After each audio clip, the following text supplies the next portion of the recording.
So I think we're on this run of delivering happiness. And what did you say it was about service? Because I was listening but not Powered by service. Powered by service. So self-awareness isn't theoretical. Emotional intelligence isn't theoretical. It's physiological. So if I'm not aware that I walked into my office and I picked up hee-haw, or as you said, Jack Burrow. Yes. Yeah, Jack Burrow on the way to the office.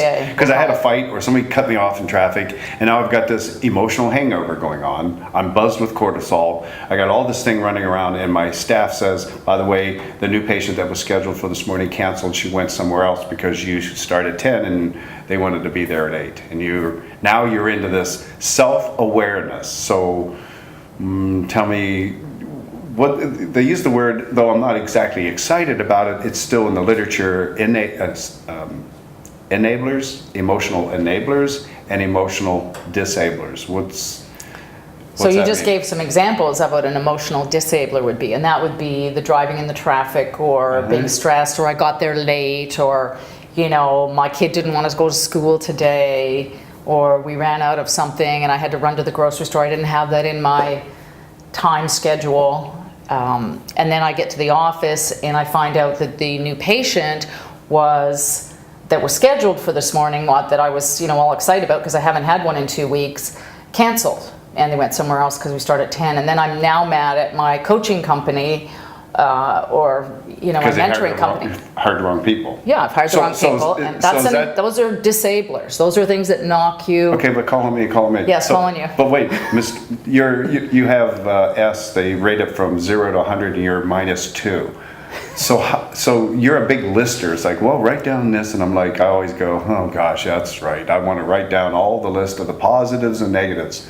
But one of the things in a chiropractic practice is if you're not aware, if at the front tech, if you're not aware that your emotional mood is showing on your face, because people always pick up what you feel about them, you will stop a patient from continuing, especially when they're in a fear mode that this isn't really fun anymore. I'm actually having to come more than I thought I would. I'm actually having to pay just a little more than I thought this would be, and I really thought that maybe this would be, I would have to do nothing else, and it would just sort of go away. So we're not delivering happiness. So what can we do that if they don't do that, they're out of business? Because we are in the feel-good business. Not that makes everybody feel good all the time, but yeah, I got to feel good about my decision, which actually, when we're talking, me talking, you kind of listening, feel good means that's what we're doing. So tell me, if you were my coach and you were saying, well, make a list.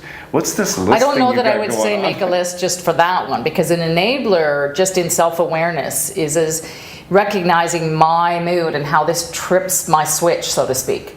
What are things that I can do that would be positive so that maybe my switch doesn't get tripped as far, or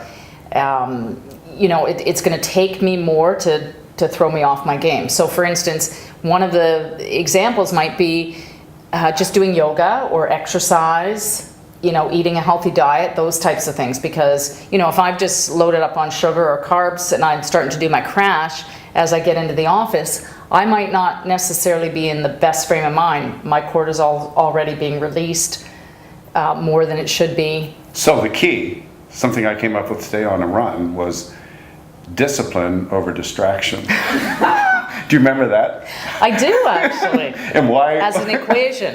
Yeah, I went discipline, D over D. So, okay, the truth is I stole that from Dr. Thackeray, and I'm going on record, but when you said that, and I said, go write that down, because if you don't write it down, what will happen?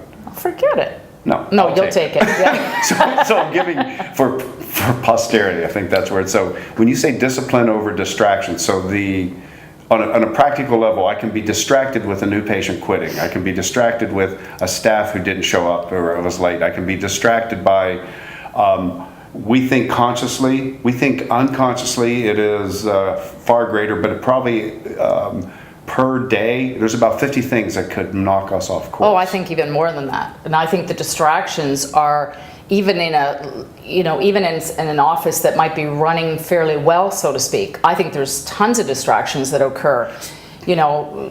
Inability to really let the tech do their job type of thing, and you're still kind of listening to what's going on. That's still a distraction, and you have to train yourself or create a discipline around those distractions. Yes, keep going. The one thing that struck me as we study is that a professional athlete, a truly professional athlete, always has to train for distractions and discipline themselves, or else they could never play for a team. They could never play at the level they do. Right. We have to train for all those challenges. We have to train not because we have to, but because we really want to deliver happiness. We care about our people. Mm-hmm. And actually, the bigger the practice gets, the more distractions are possible. Mm-hmm. That's why we kind of avoid it, so that we don't have to discipline that. So maybe we'll do some other tips on that, but that's why we train, that's why we have seminars, that's why we have pods, that's why we have discussions, that's why we're growing and learning, because that's your job, to be the best you possible on purpose.